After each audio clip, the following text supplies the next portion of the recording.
China. Celebrate ng 10th anniversary ng victory sa linggo. Sama kayo.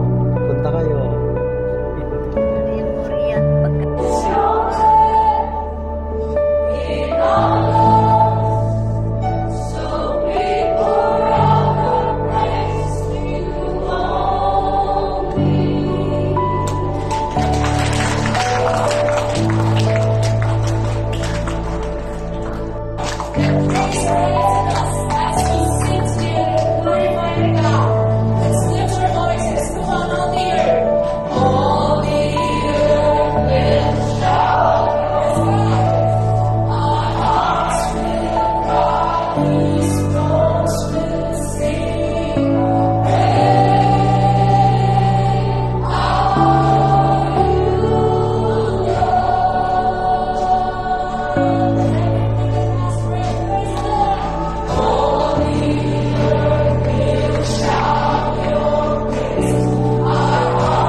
Actually, erase them and forget them.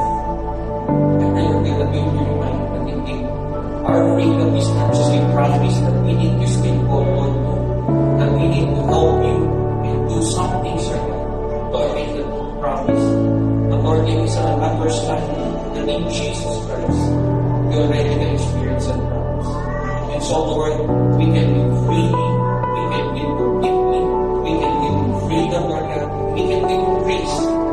Lord, without looking back to what we have been before, Panginoon, kuminsan ang ginagawa namin because we do not really understand, Lord God, how you forgive and how you love and how you forget. Lord, kuminsan, kung aking nakakalimutan mo sila sa buhay pa rin natin, instead of living in freedom, Lord God, we still go back to what we have been used. Because, Lord, we cannot understand completely what your grace means as the nature.